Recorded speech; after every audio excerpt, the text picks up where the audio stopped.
All right, it is now noon, so I'd just like to welcome everyone and thank you for participating in today's accessory dwelling units Zoom call. We'll have a short presentation following some live polling questions, and then we'll open it up for Q&A. If you can please hold your questions until we get to the Q&A section or throw them in the chat. We'll address them at that time. This is the first step of a broader outreach effort on this topic. So we're just gathering some broad outreach and really appreciate your participation. I'm going to toss it over to our Deputy Director of Planning, Ryan Levesque. Over to you, Ryan. Thank you, Brenda. I appreciate that. Well, welcome everyone. Today, our topic is to talk about accessory dwelling units and looking for outreach and feedback on this topic. So some of the overview of the session we'll have today, we'll talk about what an accessory dwelling unit is. Most people do know, but there are some folks not familiar with this type of dwelling. We'll go over that. We'll also go over some of the city's current regulations for ADUs. And then we'll have an opportunity to ask for some questions from you all, residents, public input, and just have an open conversation about topic, interests, areas of concern about accessory dwelling units, and then kind of go over kind of the next steps, timelines for further outreach and process steps. So bear with me while we go through this process, and we hope to have some interactive opportunities during this session as well. So the first topic is, what is an accessory dwelling unit, or ADU? Basically, it's a subordinate, smaller sized dwelling unit that's on the same lot of a single family residential development site. Typically, properties by zoning are under a single family residential category, an R1 type zoning that allows one dwelling unit per lot. The cities can create regulations that allow accessory dwelling units that would be an exception to that law or requirement, that as an independent rentable dwelling unit, you can locate on the same lot as a single family home. The image there on the right shows you some examples of what types of ADU units could be built on a property. You could have a detached ADU unit that might be on the side. You could have an attached ADU unit that might be an appendage to the building, but possibly the two units are not accessible with one another, but they're share the same roof structure. You might have an ADU that's designed from a second story level, like on top of a garage. You also might have a basement that's converted to an accessory dwelling unit. I know Tempe or the Valley doesn't have very many basement homes, but it still is possible. There's also conversions of garages into accessory dwelling units, or possibly upper floor interior space that's converted from the living area of the space of the unit that could be a separate rentable unit area. And all those are just kind of showing you some examples of different styles and types of accessory dwelling units. Just to get a little more explanation, showing some actual visual examples. These are not pictures in Arizona necessarily, but some other communities that have accessory dwelling units. Here, this one shows a detached large lot site that has a side accessory dwelling unit on the property. This image example here is in a detached ADU unit where you might have the unit off the back of the property, or possibly off an alleyway that where the unit is accessed separately from the main residence. You also have some examples of interior conversions with garage units, where the garage is now no longer the vehicle space, but it's now being used maybe in part as an accessory dwelling unit, separate from the main house. So, there's many opportunities and benefits that could be considered for ADUs. One of the most commonly known benefit is looking at communities' affordability and housing stock, and providing basically an alternate, smaller housing type that might not be available in the community. This brings interest, an opportunity to sublet the home or have a rental income for the property that could help reinvest in the property, and also increase the availability of additional housing through this type of incremental density while still maintaining the character of the neighborhood, meaning that the primary residence must still be there, still be retained on site. This accessory dwelling unit is a supplement to that primary residence home. City of Tempe does currently have ADU regulations. Back in 2019, City Council adopted an ordinance. When this ADU regulations was come into play, it was a focused, concentrated area of interest. The intent behind this portion of the adopted ADU ordinance regulation was to encourage infill development on properties that were multifamily zoned with original single family use. The intent was to kind of preserve some of these older neighborhoods with single family use, but with that have existing multifamily zoning today. So trying to avoid the redevelopment of apartments, but keeping the same structure on site while adding accessory dwelling unit allowed the property owner to avoid having to conform to standard design requirements that you might find in an apartment complex. So the rules today is if the site's multifamily zone and has an existing single family use, you could have an ADU. The map here and yellow, showing the yellow spots there shows areas or properties might be eligible for the accessory dwelling unit regulations today based on the multifamily zoning status and whether the property had a single family use. There's a size limitation requirement currently. It's a maximum 800 square feet of livable area. You're allowed only one ADU per lot, and no additional vehicle parking spaces are required. So if the site has one or two parking spaces today, they're not required any additional, but the owner has the option if they want to add more parking to the site or add a garage if they so choose, but not required by code. And there's also a limitation on the number of bedrooms within the accessory dwelling unit, no more than 2 bedrooms. Here's a closer image of that map showing some of those areas that are currently eligible for the current ADU regulations. We've got some images on the side. We've had about 5 properties so far have permitted and constructed ADUs in Tempe. There's some examples there in the Wilson Arts and Garden and Maple Ash neighborhood that folks have built and constructed ADU units in neighborhoods just recently. Some of the properties also in the South Tempe area, although the program wasn't really designed intent for some of those lots in South Tempe because they weren't originally designed to have much property area there. But some of these multifamily sites were developed with a subdivision to allow the smaller lot sizes in some of these locations you see here on the map. But currently we have no ADUs on these sites locations in these areas.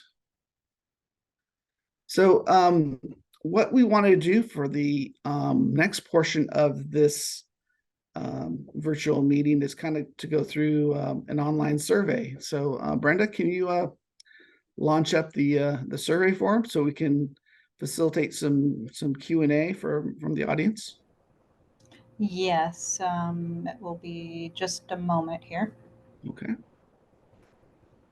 So we're hoping to get everyone's interaction and involvement with answering some of these questions we have for you along. And then afterwards, we'll have an opportunity to respond to general questions and other comments that are provided in the chat box. Hey, Ryan, I'm experiencing a technical difficulty online. Can you see if at the very bottom, if you have a polls button that you can hit? Let's take a look here. Polls, yeah. Okay, can you hit that and see if it'll Launch. activate through? Yeah, Okay. let's go ahead and launch that. Okay. It's Okay. launched. Okay.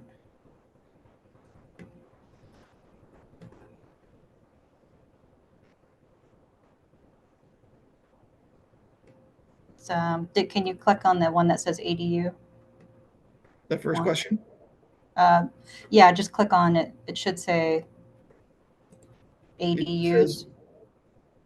yeah, ADUs. It's shown me the question It is. Okay. with the list of options, and then it says end poll. There's Okay. nothing else to click unless I ended it. So these are 6 questions, and they allow us to answer right here online. Actually, I see that. Oh, good, good. Okay, that must not just be showing it on my end. So yes, so let's go ahead and get to those questions. Okay. So I can read the first question to you all too. First question is, how do you perceive the impact of ADUs on housing affordability? Want to find out and hear from you is, do you think ADUs can help improve housing affordability in Tempe?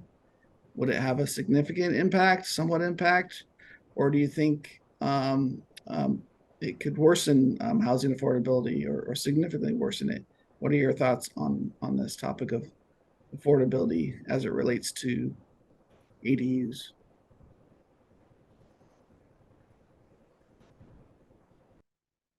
Let's see. The second question is, would you like the city to consider allowing ADUs in single family zone districts, where basically single family zone district is one dwelling unit per lot, and the city is made up of several different single family zoning categories, which is a majority of the land in Tempe. Most typical zoning district in Tempe is R1-6, which is a minimum lot size of 6,000 square feet or more. So would you consider allowing ADUs in single family zone districts like R1-6, where a second subordinate ancillary dwelling unit could be allowed in that area?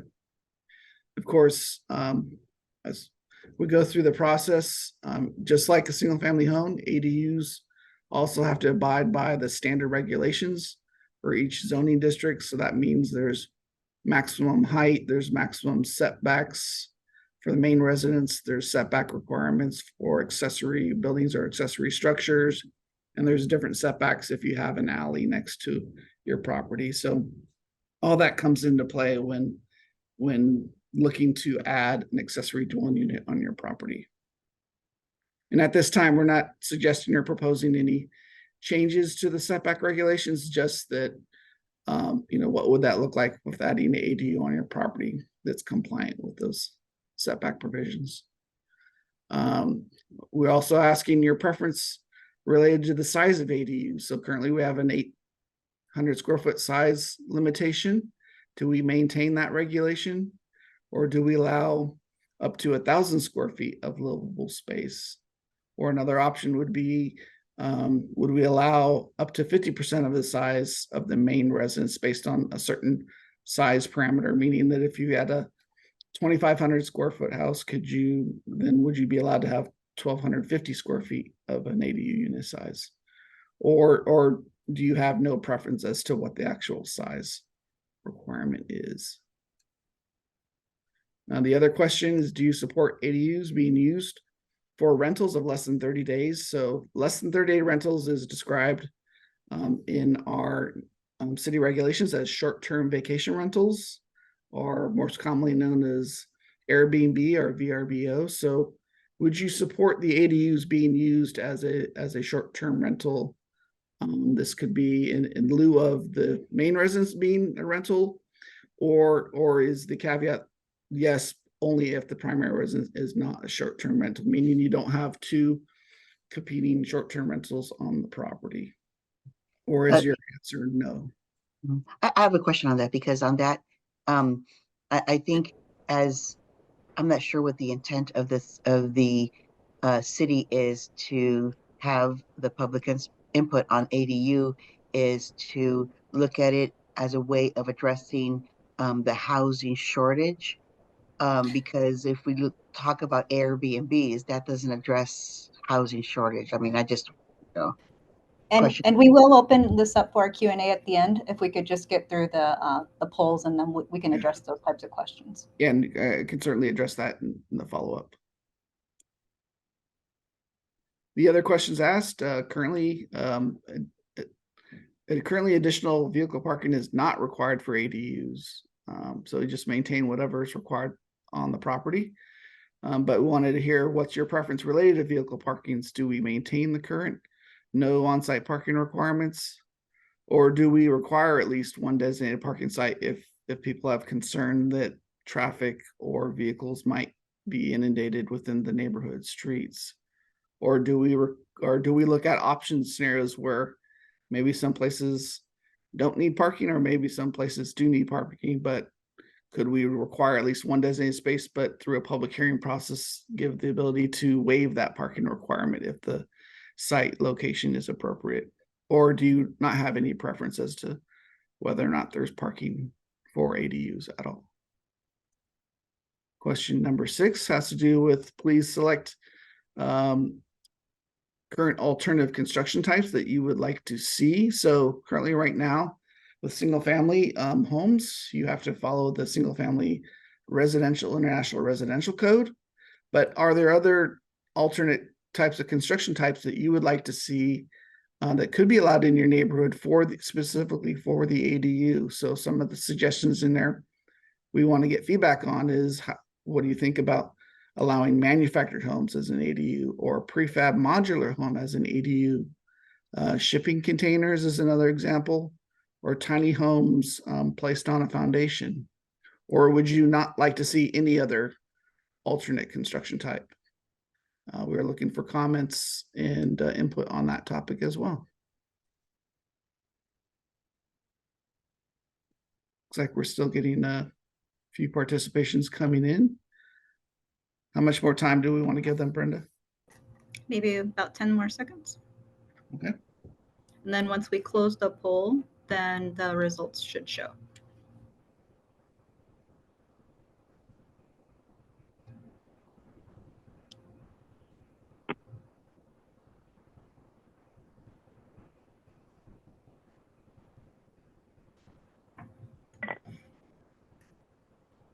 Okay, I will end the poll and then we'll see what we've got here. And then should I share results? Yes. So Brenda, where do I see the results? Because I'm looking at my... It looks like it may show it to others, but for some reason we as hosts have limited view. So. Oh, okay. Okay, Yeah. so there's the percentage. Okay. Yeah, I can see. Okay, so yeah, it's the scrolling image there. This is Smith. I'm sorry, but I guess I didn't realize I was supposed to be filling that out as we went along. Could you? We can't open it back up just because it's a kind of a one-time poll, but this is just more, to do the conversation. And I apologize, we didn't explain that a little bit better. But the survey that we'll be issuing has these same questions on it. So we definitely invite everyone, even if you did this poll, to do the actual survey. Okay. Yeah, thank you, Brenda. Yeah, this is just kind of a sample example of the overall public forum that we're getting an official tally with. But so I see we've got some comments in there about how do you perceive the impact of ADUs. They looks like mostly significant or somewhat improve the housing affordability based on some responses there. We also see some comments that could possibly somewhat worsen the housing affordability. So we've got some comments across the board there on that topic.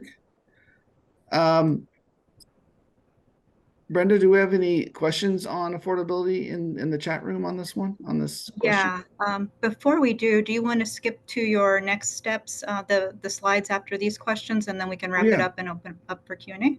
Sure, certainly. Yeah. Is my screen still in sharing mode? Yeah, we can see your screen. Yeah. Okay, perfect. Let's see. Let me jump to the next steps. So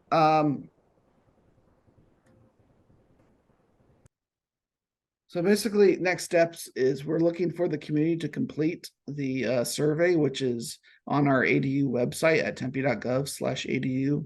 And there'll be a public forum link there on the right-hand side of the page. Please take the time to fill that out, jot any comments there, any other questions or concerns you have about the ADU topic that maybe we haven't broached yet that we should get into. But we're looking to basically take all that information to a future public hearing with City Council at a work study session. So currently right now we're doing the outreach process from October 16th to October 30th. We had a meeting at the Tempe Library last night. It was well attended. I think there was I want to say 40 plus residents there in attendance. There are actually 60 plus, Ryan. 60 plus. Wow. Okay. Yeah, they kept on coming in.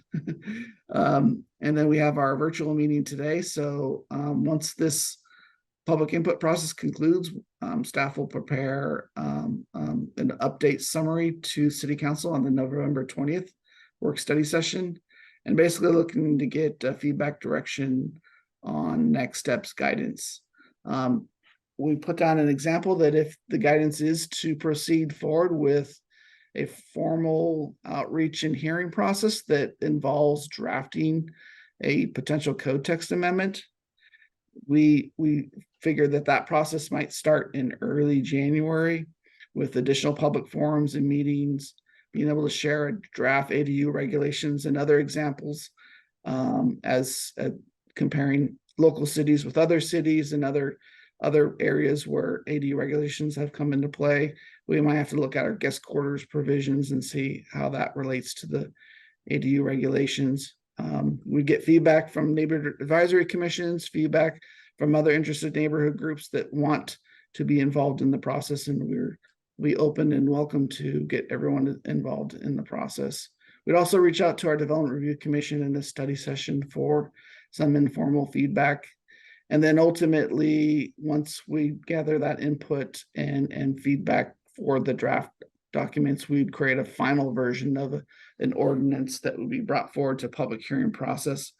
And basically, to adopt an ordinance, it takes 3 public hearings, 1 with the Development Review Commission and 2 at City Council.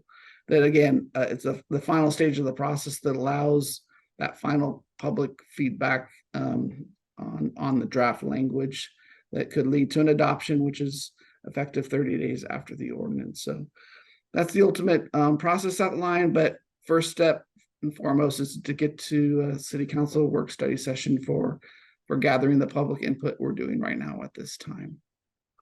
Right now, here's the staff contacts. So in addition to completing the form, feel free to reach out to any one of our staff, including myself. Ryan LeVake there is my telephone number as well. Happy to have some further conversation with you. And if you're interested, if this ADU process progresses, we'd be happy to have any future dialogue meetings or share more information about the process as we go through these steps. So we thank you very much, and let's open up the chat communication to see what comments, questions we have at this time. Yeah, absolutely. And since there are so many already in the chat, I think a good way to do this will be if you would like to make like a speak and do like a personal question without typing it up, if you could just put comment, just put like spoken comment or something, and then we'll go down the line and address the comments that way. So give me just a moment. I'm going to switch screens.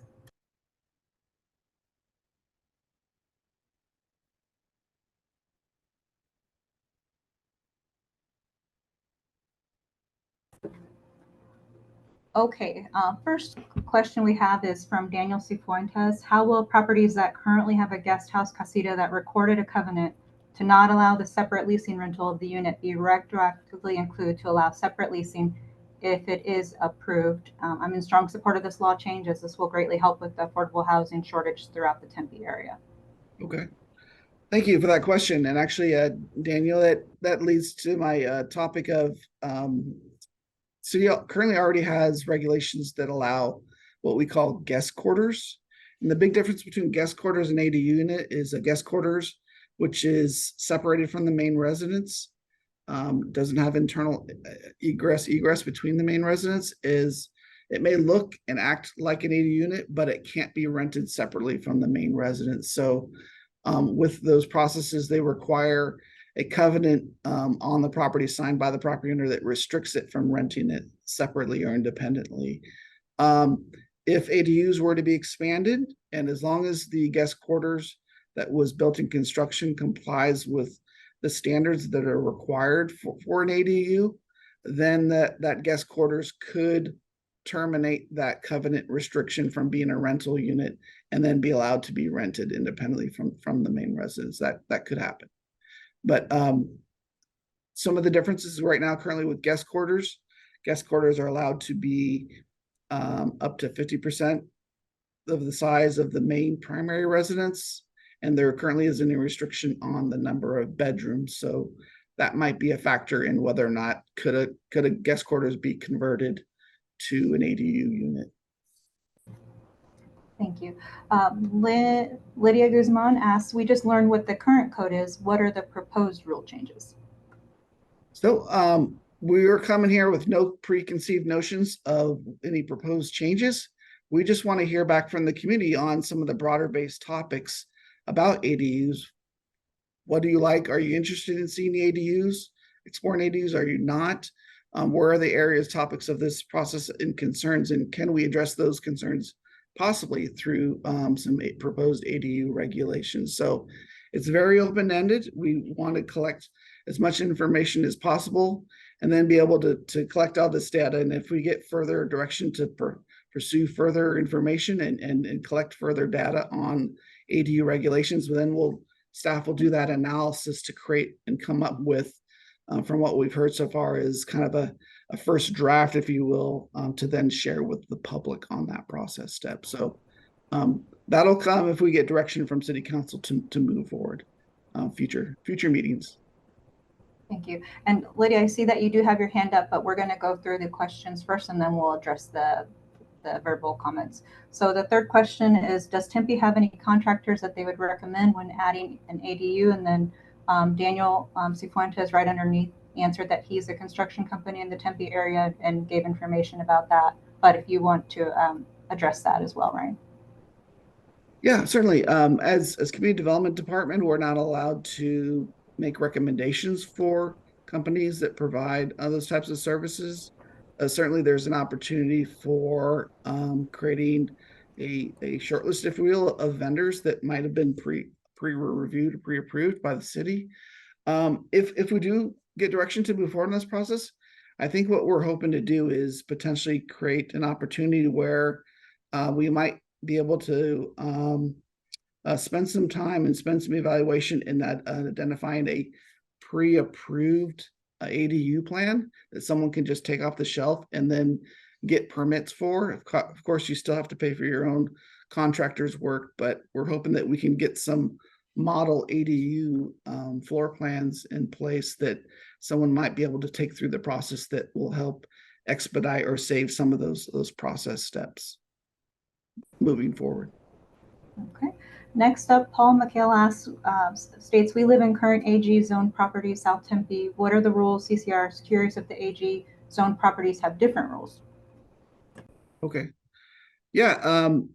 Yeah. In the AG zoning district, this was kind of the first area where guest quarters were allowed in the city of Tempe back prior to 2005. AG zoning was the only areas that you could have in a guest quarters provision. So guest quarters were just starting to be introduced in early 2005. And then we allowed them for larger lots, like 15,000 square feet. And then today, we allow them for lots that are at least 8,000 square feet. So this would allow AGs to have accessory dwelling units, but potentially they could be regulated or restricted if there are CC&Rs. So if you live in an HOA, contact your association. They may have methods in place that limit having another unit type, but CC&Rs could potentially have control over whether or not someone were allowed to have an ADU or not.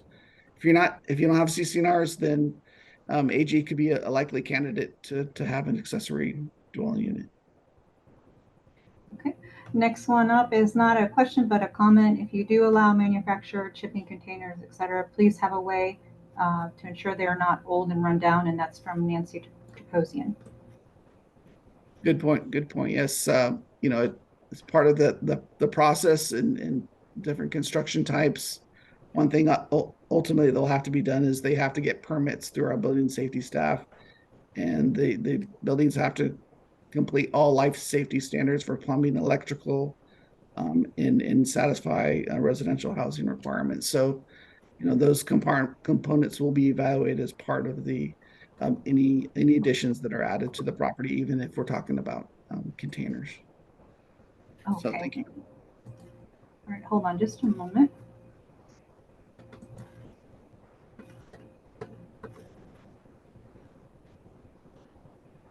Okay, next up is a comment by Daniel Cifuentes. Wood framing, SIPs, insulated concrete forms, prefab modular shipping containers, and ramped earth thermal walls should be allowed as low impact, energy efficient options to be in support of the Tempe Climate Action Plan objectives. So just a comment for us. Great, thank you. And then Nathan asked if the presentation will be made available along with the survey. Yes, yes. Pam Smith, if ADUs do not require additional parking on the property, won't this add to street parking and congestion?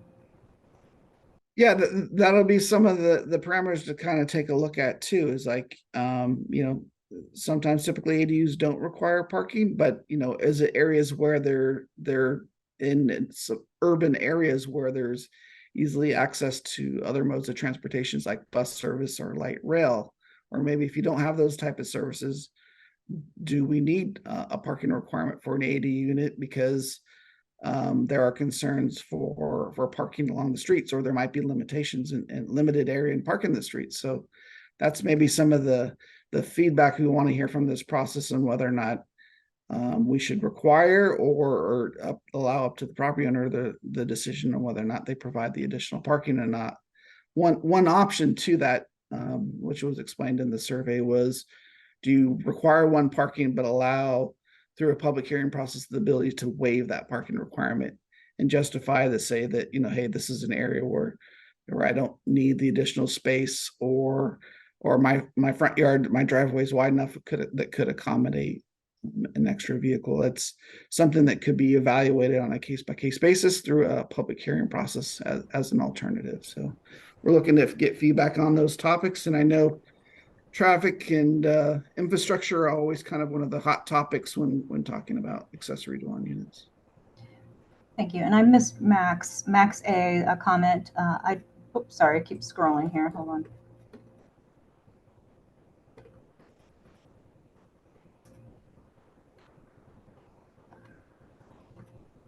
Okay, he says, I don't like this being proposed as an affordable housing solution. This is more in line with gentrification. It should accompany a sister plan for adding affordable housing somewhere in the city. So thank you for that comment, Max. Pam Smith asked, do ADUs always have bathrooms? Yes, so the ADUs do have to have a full bathroom. So we're talking about a complete independent living space. So you need to have a room, a living room area, and full bathroom and kitchen facilities. So this is allowing someone to live independently outside of the spaces and floor plans provided from their main residence. Thank you. Next up, Michael Lane. Where can we find all the current setback provisions for ADUs? Then Nathan Lessier shared the city code accessory dwellings, which we also have up on the ADU page. So thank you for that. Yep. Next up is Juan Martinez. Will Tempe provide any assistance like other programs for the development of ADUs?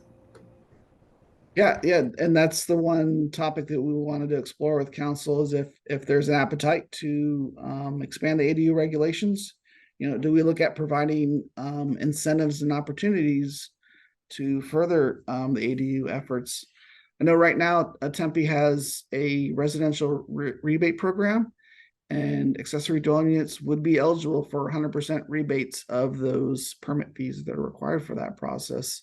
And then again, as I mentioned earlier in our presentation, is looking at the opportunity of possibly having spec plans side that are essentially pre-approved. You can select the plan, put it on your plot plan site, and get permit plans a lot quicker, so that we know that the city has reviewed the plans and it conforms to the life safety standard requirements for a building permit, and permits can be issued much faster and quicker. And that's one potential goal that we might have through this process, is having this a couple sets of pre-approved plans. Thank you. Lydia Guzman, I'm interested in seeing ADUs, but I'm confused on the lingo used here. I'm not a zoning, construction, neighborhood services person, so the covenant, I assume, means rental agreement. I'm hoping to see ADUs because many of us have family that need to move in with us because of the high cost of housing, but my mother in-law and my adult daughter need to move back in. Right now, I only have room for one. I'm not going to rent. This will be for family. Is this guest quarters?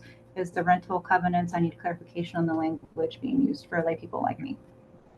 Yeah, so currently no covenant planned right now for ADUs, but it's conceivable in some cities that there might be a covenant or limitations on what you can use an ADU for. Today, we have guest quarter regulations. So the difference between guest quarters and accessory dwelling units for Tempe is guest quarters might look like an ADU unit, but they can't be rented independently from the main residence. So we have property owners sign a covenant that restricts that building from being rented separately.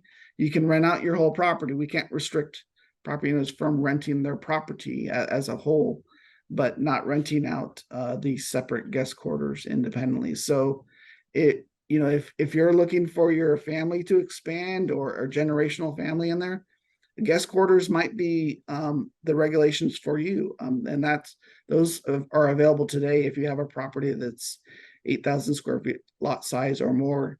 We might look at expanding or removing that size limitation in guest quarters as part of the ADU process, because you do have to have a certain lot size, and it does exclude some of the smaller property sizes that are typically 6,000 square feet. So feel free to contact the city and find out if your property is eligible for guest quarters today, that you could have extended family reside and live in guest quarters.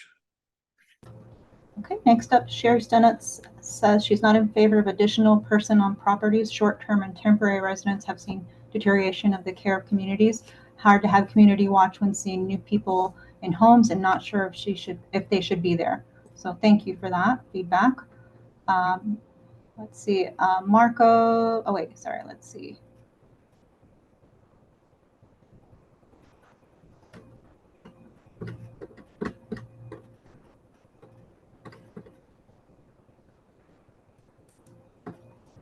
Casey Irby states ADUs turned to rentals will continue to attract investors in short-term rentals that will increase rental prices and make it even harder than it already is for residents to own homes in Tempe. It will push Tempe residents to other areas in hopes to be able to actually afford their own homes. It will also encourage investors and other property owners to overbuild on lots, decreasing privacy and overpopulating residential areas. Thank you, Casey. Let's see. Yeah. Then, if I could respond to that one too, that's sure. been a kind of a hot topic. It came up at last night's meeting, as well as concerns with how do you address investors. You can look at pros and cons of this. Investors might be the first ones that might want to start building accessory dwelling units, which would help bring in the smaller housing stock for rentability and bring in a new housing type that could hopefully be more affordable. Or the property owners could come in and build those accessory dwelling units. But yes, we have heard concern that are the investors going to take over the properties and want to build just rentals and then leave out the ability for home ownership, and that has been some area of concerns. And some cities have regulations that might be able to address some of those areas of concern.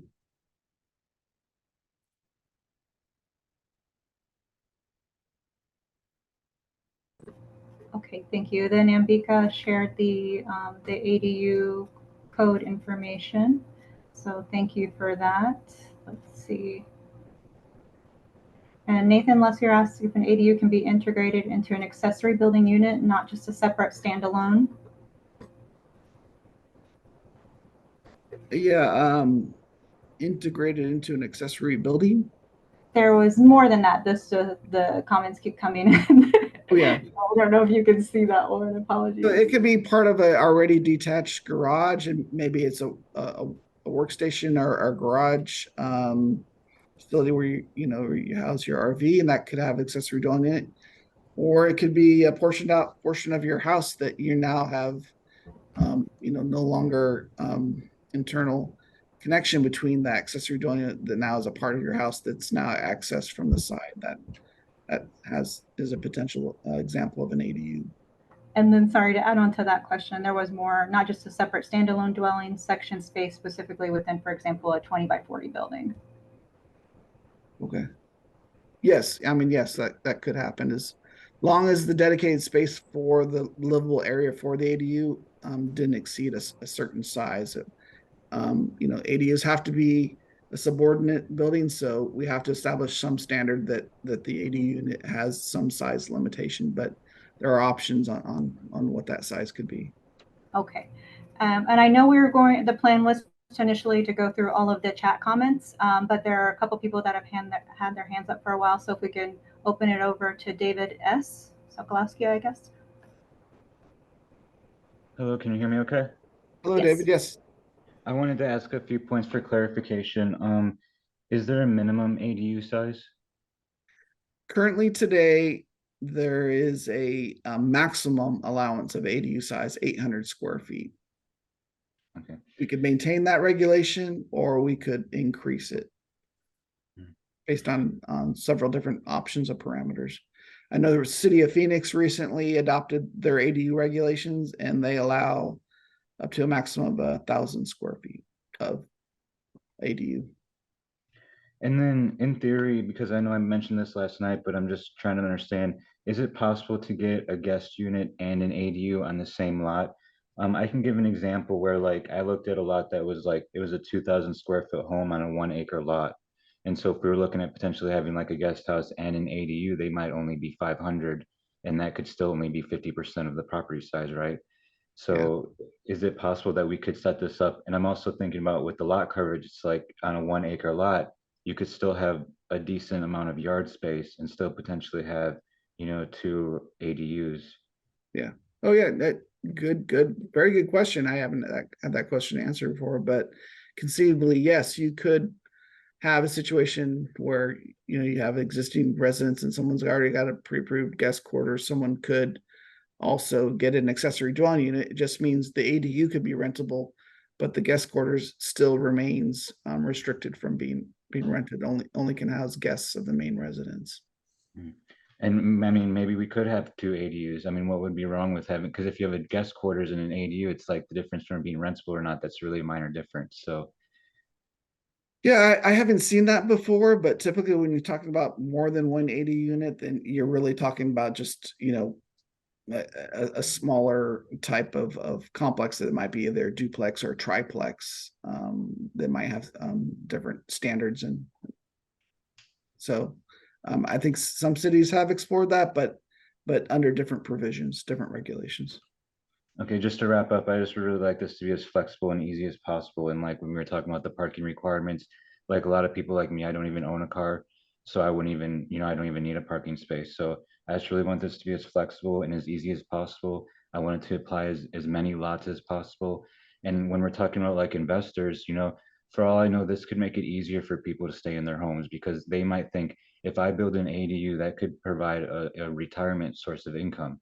And so that may actually incentivize me to keep my property versus selling it to an investor who would offer more money for it. So I just want to push back on some of that, and I want this to be as easy and flexible as possible. Thank you. Thank you, David. Sarah.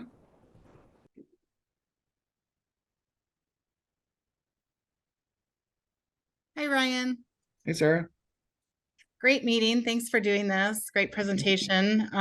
Very timely. I know I'm a city council aide to Councilman Joel Navarro, and we've been having these housing talks every month. We have another one coming up November 9th on affordability.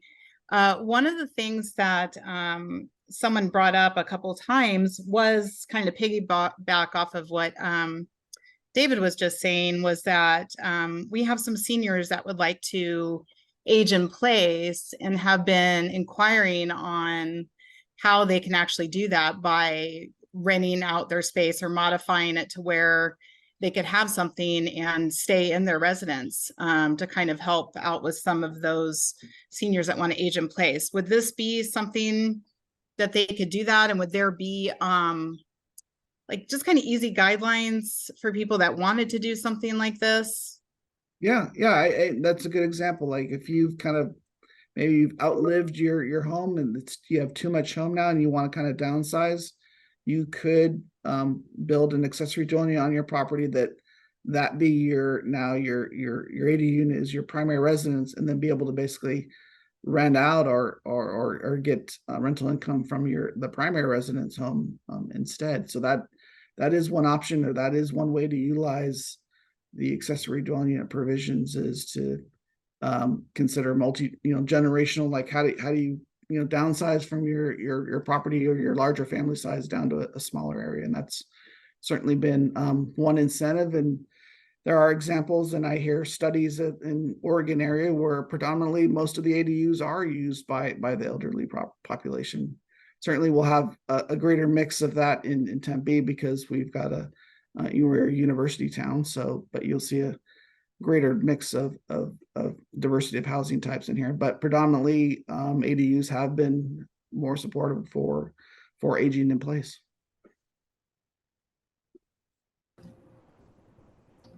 Awesome. So I'm heading back to the questions in the chat. Next up is Marco C. ADU rentals will only encourage investors. Most homes sold because rentals anyways, because the investors can always pay more. Don't need double the rentals for each one. So the next comment up is, and thank you, Marcos. Next comment is, my neighborhood has several Airbnbs which rent both the main residence and a guest quarters separately. Is this permitted under the current rules for guest quarters? By Riley Neal. Yes. If you've had a previously approved permitted guest quarters, you could still be eligible for an accessory dwelling unit. Okay. Next up is, You met all the standards and lot Hi, coverage for sorry, the property. I'm Riley, who asked the question. My question is actually whether someone who does not have an ADU but instead has a guest quarters is allowed to rent the main residence and the guest quarters separately on Airbnb. No, they are not. No. Okay. No, they can rent the entire property for Airbnb, but they cannot rent it the guest quarters separate or the main residence separate. Gotcha. Thank you. That would be a violation. okay. Next up is Lydia Guzman. How does this fit with state regulations? Are there any state restrictions?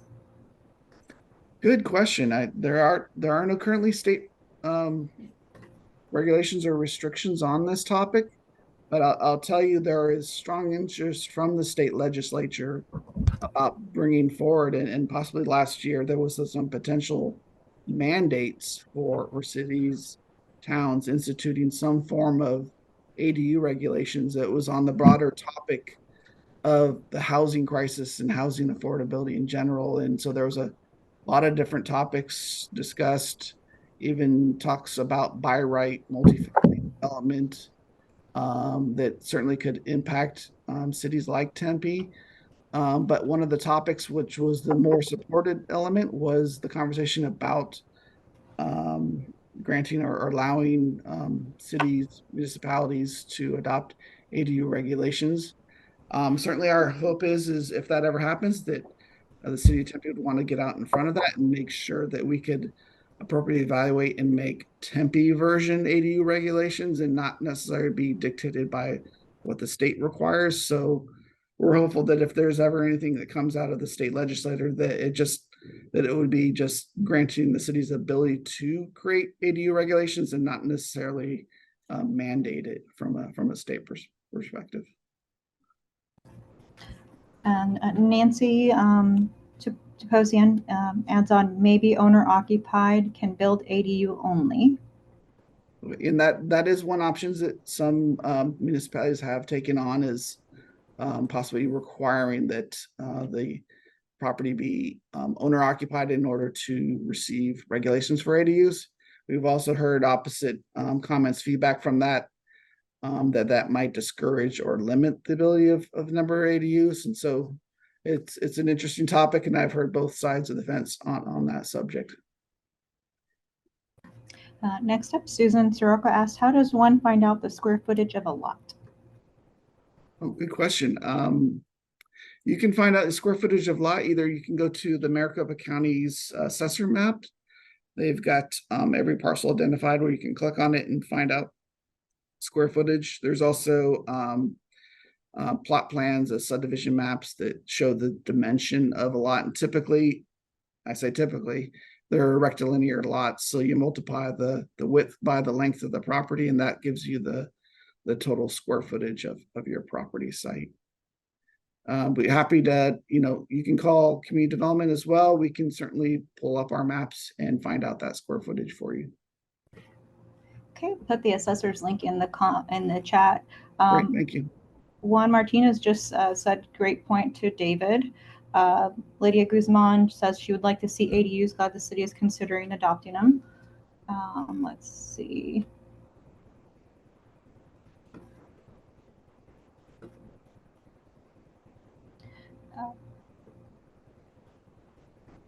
Okay, let's see. I'm going to skip around for a sec. If an ADU could potentially add to the lower price rental properties, but what kind of regulations can be put in place to prevent the ADU from being used as an Airbnb, which would draw away from low price rentals? Possibility, yeah. Okay. I think that was a question. What kind of regulations can be put in place to prevent that? To prevent? Yeah, an ADU from being turned Can you into do an that again for me one more time, Brenda? Sorry. Yeah, sure. An ADU could potentially add to the lower price rental properties, but what kind of regulations can be put in place to prevent it from becoming an Airbnb? Okay. So, you know, the Airbnb potential restrictions in the state's actually, you know, fiddled with this regulation topic too, is that the city, if there are concerns that of using short-term rentals for ADUs, those regulations could be put in place. It says here's the ADU regulations parameters because it's new, and have restrictions in there that specifically say that it cannot be rented for less than 30 days, which thus would not allow them for short-term rentals. Now, the short-term rental statewide regulations allow for residencies, but it doesn't talk about accessory dwelling units. So you're still allowing a property owner to be able to rent their home as a short-term rental because the city can't restrict the main residence as a rental, but we could restrict ADUs from being a rental, or the provision that I've seen in the city of Phoenix is if the primary residence is already a short-term rental, a registered short-term rental, then the accessory dwelling unit cannot be a short-term rental, as one example of a regulation that the city could enforce. You get Okay. one, but they don't want you to have two, basically. Okay, I think those are all the questions that came in during the chat.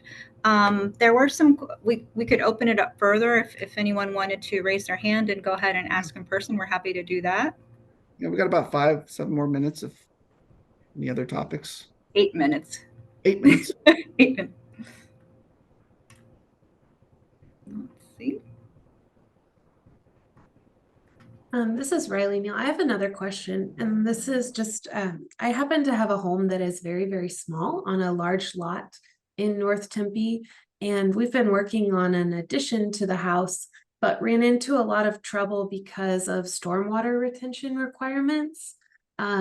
Basically, you can only add up to 25% of your current footprint without having to retain stormwater for a 100-year flood.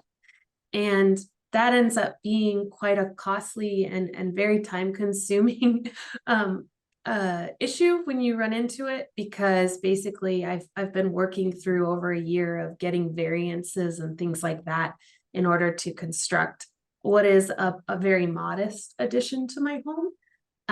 And so I know this is probably outside of you guys's specialization, but I would hope that there would be some consideration of how homes that are smaller can receive ADUs without triggering very costly and difficult processes, because a home like mine is probably one that could most benefit from this and still leave quite a bit of open space.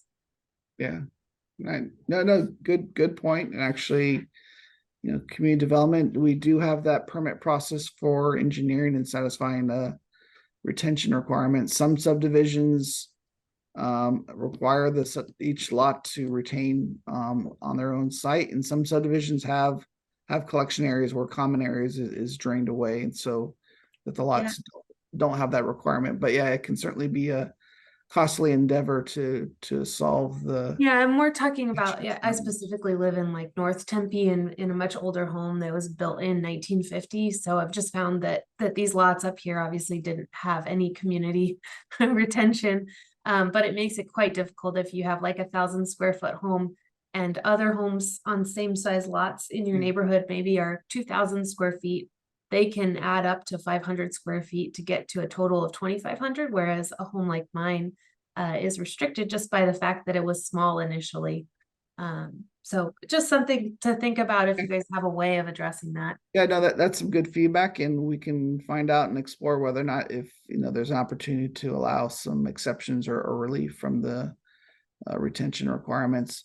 Another topic that's come up too that sometimes might be a financial barrier is anytime some of these subdivisions have ancillary units, and Maple Ash is a good example of it, where a new unit's being accessed off the rear of the alley, but the alley is unimproved or in a dirt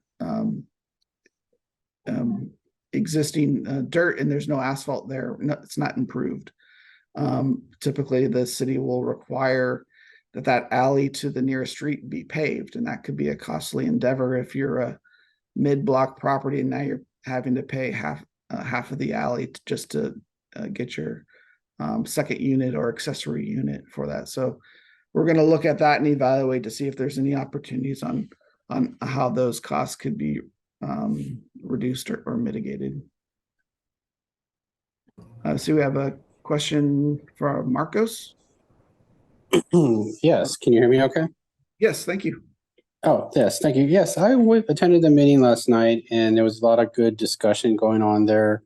But one thing I didn't hear was talk about negative effects. And, that's what drove me to the meeting, the fear of more rentals, more negative effects that I'm already seeing in a neighborhood close to ASU. And is that something that will also be presented to the city council, once this process moves forward? Because I saw a lot of, not a lot, but there were people who weren't even part of these neighborhoods who had their own agenda. There were real estate people there. There were advocates for affordable housing there, like who didn't own homes or live in these neighborhoods. And I just see a lot of outside forces trying to push this when the homeowners themselves should be included in this process. I think they should be the ones only in this process. But that's just my opinion. But yeah, again, we're looking feedback across the board, whether it's positive comments, neutral comments, or negative comments. We want to hear the spectrum of those areas of concerns. And we're also doing some demographics. So we're asking whether you live or reside in Tempe and what zip code. So all that information data will be collected and shared with City Council. Okay, and another quick question. In certain neighborhoods that are next to areas that may be multifamily or being rezoned for multifamily, would they possibly, not allow ADUs in a neighborhood, single family neighborhood that is next to areas like this that are specifically zoned for that? Like, why would you need more in a single home subdivision when you have next door areas that are zoned for that? Yeah. So you're kind of talking about context of an area, right? That might already have some multifamily, but so why does the neighborhood have to provide or accommodate? And it's a good question. A lot of the development you're seeing today, and some people are not understanding of usually the development process, but this city is not developing all these new big, tall, high-rise buildings. These are coming in from private development, private interest. Yes. So just like a homeowner, it's a private endeavor. Does some homeowner want to maximize their development allowances, say, and build an ADU? Or, do we require a process maybe where there's a public hearing process to allow it to evaluate the appropriateness, like a use permit? That's one option to consider. And whether or not already ADUs appropriate in everywhere. And that's some comments we heard from last night too, is maybe ADUs are not appropriate in certain neighborhoods, but how do you regulate and how do you control that aspect of the process? Yeah, you're definitely right about that. But I mean, also the appropriateness, there's also the fact that like certain neighborhoods are just where they're they're more needed, like, or either more needed or more targeted by investors. Because I live fairly close to ASU, and that's where every home sold goes to an investor. And I only see this ADU thing just doubling rental units on those homes that get purchased by investors. And it just seems to be certain neighborhoods, especially around ASU, that, are targeted. And South Tempe could, if they could do ADUs, those are more likely to be used for like, guest quarters or family members. I don't really see, investors trying to get those lots or those to rent out, seeing how far they are from the university. Yeah. And I think some of that economy, as you're seeing, is because there's a greater interest in wanting to be in closer to Tempe's urban area or closer to the university, right? Because there's greater opportunity for rental income, right? In those areas. But there's also a demand for it as well too. So does that help, fight some of the competition of the housing types or housing options that might be available in those areas? I don't know. It's a good question to bring up, and whether or not there's affordability with each type of construction. Are people just trying to get the same rents as the apartments next door, or are they actually providing a lower housing cost than what someone might find in some of these traditional apartment complexes? We can't necessarily control the rent amount, but it's usually dictated by market. And if there's not enough housing market, usually those rental prices continue to rise and skyrocket. No, I get that. I'm just concerned about why the single family neighborhoods have to be a casualty of that. Yeah. Well, and that's what we have today is just an ADU requirement that requires the property to be multifamily zoned. Yes. So if we didn't expand and didn't go any further today, a single family home with a multifamily zoning could have an ADU. That's the regulations and allowances that are limited for today. Okay, thank you. And we're a couple minutes over our time, so I just want to read the final questions that we have here in the chat, and then we'll invite you all to share your feedback on the survey. So basically here, Robert Kong asks, when will the slides be released? Missed the first half of the presentation. We can have those up this afternoon. We'll have the recording of this meeting up within 1 day or two. Lydia Guzman asks, what is the name of the structure if you just want to use it for family, like mother-in-law terminology needed? Guest quarters. Yes, guest quarters. All right. Susan Soroka just says, thanks to the City of Tempe for providing this opportunity on ADU dwellings. Thank you. And Daniel Cifuentes, great comments by Riley. She has great comments and applies it to a lot of us here in the downtown Tempe quarter. Casey Irby, thanks Marcos for good points. And David S. comments, City Council has a responsibility to represent renters, which is 60% of our city, and our own mayor is a renter. To say renters shouldn't participate is wrong. And then Paul McHale says, very nice meeting. Thank you for the opportunity. So thank you, everyone. And I just encourage everyone to kind of follow in the process, next steps. So our next step process is to present the feedback and findings for at the November 20th City Council work study session. Well, thank you, everyone, for your involvement, and I look forward to further conversations. Thank you. Thank you.